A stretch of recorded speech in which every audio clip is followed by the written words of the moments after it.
अखिल ब्रह्मांड माँ एक तू श्री हरि, जूझवे रूपे अनंत भासे।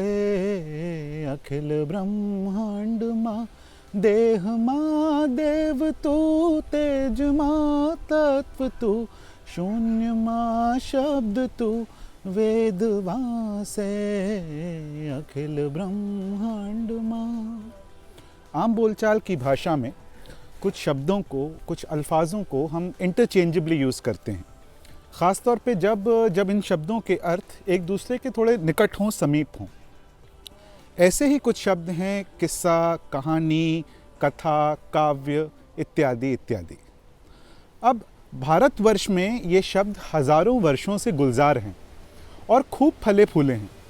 इनफैक्ट कथा, कहानी और काव्य ये भारतीय दर्शन या हमारे समस्त जीवन की धुरी हैं और इन शब्दों के आसपास हम व्यक्तिगत रूप से, सामाजिक रूप से और ऐतिहासिक रूप से चीज़ों को समझने में मदद पाते हैं।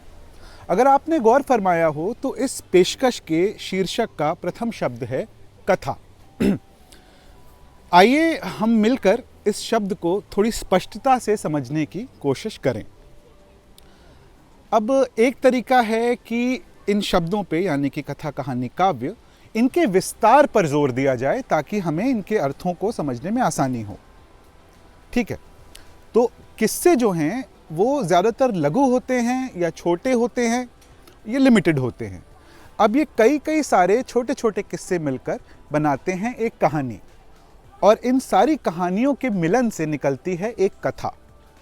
कथा वक्त के साथ साथ कहानीकार के बनाए हुए दायरों से निकलकर जनता के दिलों और उनके अधरों पर स्वतः रूप से विराजमान होती है। हमें पता भी नहीं चलता कि कहानी, हमने कथा कहाँ से सुनी, इसके बारे में फैक्ट्स कहाँ से आए, बस पता होते हैं। एक तरीके से कथा कालातीत है और भारतवर्ष की इस ओरल ट्रेडिशन के गर्भ में भी एक कथा है। ये कथा जो हम हज़ारों साल से कर रहे हैं और शायद करते ही रहेंगे, यानी कि हमारा जो पास्ट है, प्रेजेंट है, फ्यूचर, यानी कि भूत, भविष्य, वर्तमान, इसके केंद्र में भी कथा और उसके सारे ज्वार भाटे के चक्र घूमते रहते हैं। अब उदाहरण के रूप से देखिए कि आजकल एक शब्द है नैरेटिव। ये हमें बहुत सुनाई देता है। फला नेता ने अपनी सफलता के लिए कोई अभेद नैरेटिव, स्ट्रॉन्ग नैरेटिव क्रिएट किया है। या बाज़ार में बिकने वाले जो माल हैं या जो प्रोडक्ट्स हैं, आज तक तो ये भी ब्रांडिंग वगैरह की मदद से नैरेटिव या कुछ कथा जैसी स्थिति को पैदा करते हैं ताकि आप उस प्रोडक्ट को और इज्जत दें। जैसे कि कोई सेहत खराब करने वाली कोल्ड ड्रिंक अगर आपको डर के आगे जीत दिखा रही है, तो ये सारे प्रपंच, बेचने की कलाएं, ये टेक्निक्स भी कथा ही हैं। कथा को समझने का दूसरा विचार गुणों पे, यानी कि क्वालिटी की तर्ज पर निर्धारित है। भारतीय विचार में कहा गया है कि किस्से हों या कहानी हो, ये जो हैं ये इंसानों की या ह्यूमन बीइंग्स की या मनुष्यों की इन घटनाओं के आसपास घूमती है, यानी कि ये लिमिटेड होती है कहानी। जबकि कथा, जैसा मैंने पहले बताया, जिसका ना आदि है ना अंत है, वो केवल इटर्नल हो सकती है, यानी कि देव पुरुषों की हो सकती है। देव पुरुषों में जैसे श्री राम हो गए, नानक साहब हो गए, मोहम्मद साहब हो गए, ईसा हो गए, या हम सबके सबसे प्रिय सारथी श्री कृष्ण हो गए। अब बहुत दुख के साथ मैं आपको सूचित कर रहा हूँ कि श्री कृष्ण, हरि या माधव या मोहन, इनकी कथा करने की मेरी क्षमता नहीं है। श्रद्धा है, क्षमता नहीं है।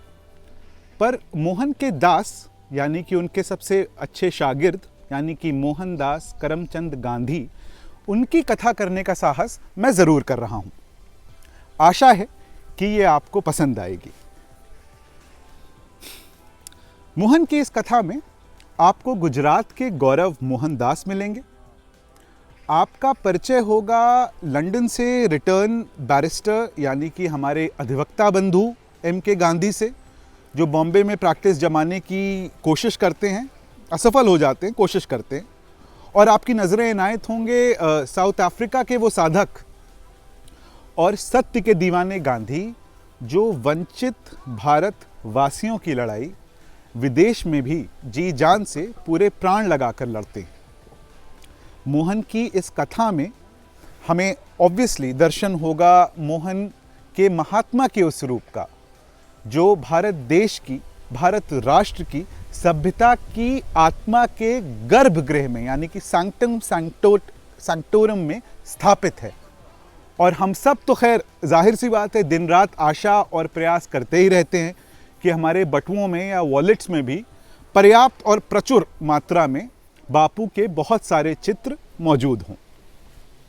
मोहन की इस कथा में गांधी के विचार जो असल रूप से ध्यान दिया जाए तो मूल भारतीय विचार हैं, जैसे कि अहिंसा, सत्याग्रह, सत्य का आग्रह, दया, वीरता, त्याग, शौर्य और भी बहुत कुछ। इन सभी विचारों से और कॉन्सेप्ट से मैं आपका पुनः साक्षात्कार यानी कि री इंट्रोडक्शन कराने की एक साधारण सी कोशिश करूंगा।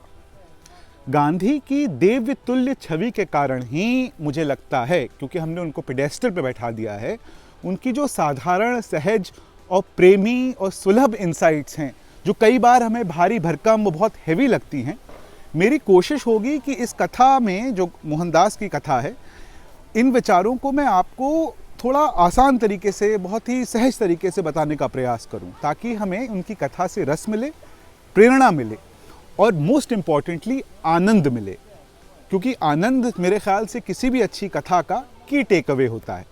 आशा है कि आप जुड़े रहेंगे। धन्यवाद।